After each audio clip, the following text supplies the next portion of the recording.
two, three, hit it! 안녕하세요. 앵무새 카페 버드리 전주점 시얼아빠입니다. 오늘부터 약 6주에서 8주 정도는 각각의 앵무새별 특징에 대해서 이야기를 한번 해볼까 합니다. 오늘 그 첫 번째 시간으로 사랑앵무에 대해서 이야기해 보겠습니다. 사랑앵무는 모란앵무와 더불어 지금 현존하는 앵무새 집사님들은 가장 많지 않을까 생각을 합니다. 이유는 다들 아시겠지만 처음 앵무새를 입양하시는 분들이 사랑앵무 아니면 모란앵무를 가장 많이 입양들을 하십니다. 그 특징에 대해서 한번 이야기를 나눠볼까 하는데, 사랑앵무는 앵무목, 목도리 앵무과에 속하는 조류로 오스트레일리아 내륙 전역에 분포합니다. 몸 길이는 대략 18에서 20cm 정도가 되는데, 여기서 몸 길이라는 것은 사랑앵무의 머리부터 가장 긴 꼬리깃까지의 길이를 이야기합니다. 그리고 한 번을 하게 되면 한 배에서 4개에서 6개 정도의 알을 낳으며 부화 기간은 대략 18일 정도입니다. 여기서 플러스 마이너스 1, 2 정도는 생각을 하셔야 됩니다. 그리고 사랑앵무의 평균 수명은 8년에서 12년 정도입니다. 수만 마리의 무리를 이루고 강한 사회성을 보인다고 합니다. 야생에서 첫째 서식 조건은 물을 얻기 쉽고 건조한 지역이 1순위가 됩니다. 이 점에 대해서 동의를 하는 게, 저희 버드리 전주점에서는 너무 더운 것보다는 온도가 한 24도, 6도 정도일 때 컨디션이 제일 좋은 것으로 확인이 됩니다.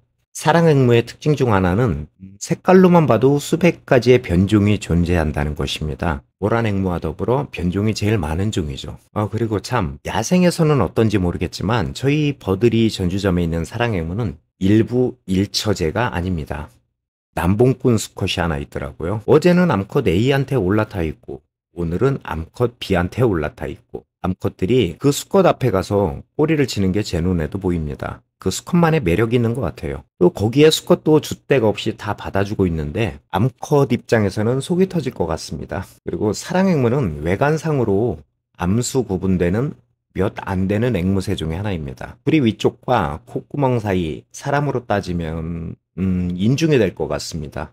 그 부분이 파랑색 계열이면 수컷, 분홍색 계열이면 암컷이라고 보면 됩니다. 수컷은 어느 정도의 언어 능력까지도 가지고 있습니다. 제가 아는 지인의 사랑앵무 같은 경우는 한 15가지 그 정도의 단어를 말을 하더라고요. 다만 대형조처럼 정확한 발음은 아니라서 녹음된 파일을 10번 이상은 들어봐야 무슨 단어인지 알아들었습니다. 만약 사랑앵무 입양에 관심 있으신 분이라면 지금부터 말하는 3가지 정도는 꼭 기억해 주십시오. 첫째, 약간의 소음은 있습니다. 물론 그 중대형주에 비하면 소음도 아니지만 그래도 아예 없다고는 말씀을 드리지 못합니다. 그 정도의 소음도 감당을 못 하신다면 앵무새 입양은 생각을 안 하시는 게 좋을 것 같습니다. 둘째, 평균 수명만 믿고 무조건 입양하시려 한다면 하지 마십시오. 평균 수명까지 살려고 한다면 아주 기본적인 것은 해줘야 된다고 생각을 합니다. 먹이와 물은 수시로 확인하시고,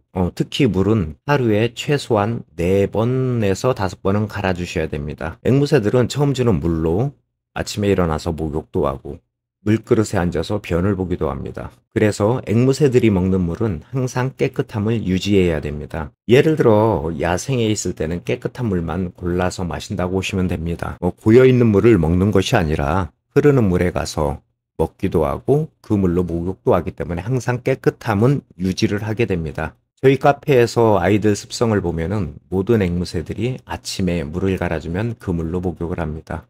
목욕 후에 물이 탁해지면은 그 물은 절대 먹질 않아요. 그렇기 때문에 반드시 목욕을 하고 나서 물을 갈아주는 것이 저희 카페만의 루틴이라면 루틴이라고 할 수가 있습니다. 물을 갈아주면은 그 물을 마시려고 아이들은 달려듭니다. 대부분의 앵무새들이 그런 반응을 보이는데, 이는 앵무새들이 얼마나 깔끔을 떠는지 알 수 있는 대목 중에 한 부분이라고 생각을 합니다. 세 번째, 적당한 운동 시켜주기. 사람과 같다고 보시면 됩니다. 집은 크면 클수록 좋아요. 앵무새가 작다고 해서 집도 작아야 될까요? 작으면 아이들이 움직일 수 있는 공간은 제한적입니다. 그러면 당연히 비만이 일어날 수밖에 없고, 비만이 일어나면 움직임이 덜해지고, 움직임이 덜해지면 아이들 자체가 체력도 약해지기 때문에 그만큼 수명도 줄어듭니다. 그래도 앵무새가 어느 정도 움직임도 있고 그러려면 최소한 600 날림장 정도는 돼야 장난감도 걸어주고 운동도 할 수가 있습니다. 제발 너무 작은 장에는 기르지 마십시오. 다른 분은 이동장으로 사용하시는데 그 이동장을 어느 분은 사육장으로 사용을 하고 계십니다. 그 작은 이동장에서 먹고 자고 한다는 이야기죠. 그런 것이야말로 앵무새 학대라고 저 개인적으로는 생각을 합니다. 사랑앵무 입양을 생각하신다면 앞에서 언급한 것처럼 세 가지는 꼭 지켜주셨으면 합니다. 앵무새 수명이 왜 평균 수명보다 적게 사느냐, 아니면 우리 집 앵무새는 왜 일찍 죽느냐 라고 물어보시는데 가슴에 손을 얹고 곰곰이 생각을 한번 해보십시오. 저는 개인적으로 그렇게 생각을 해요. 기본적인 것을 지켜주었느냐, 아니면 그 기본적인 것조차 해주지 않았느냐.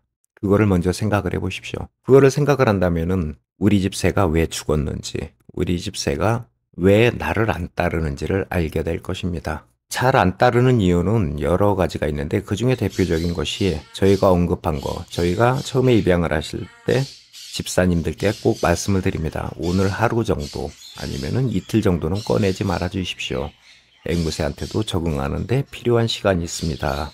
라고 말씀을 드리는데 대부분 그것을 지키지 않습니다. 왜? 아이 때문에 사랑앵무와 모란앵무 등등을 입양을 하게 됩니다. 아이들과의 약속인데 아이들을 제재를 시켜주셔야 되는데 내 아이가 원하는데 왜 그걸 막아야 되느냐.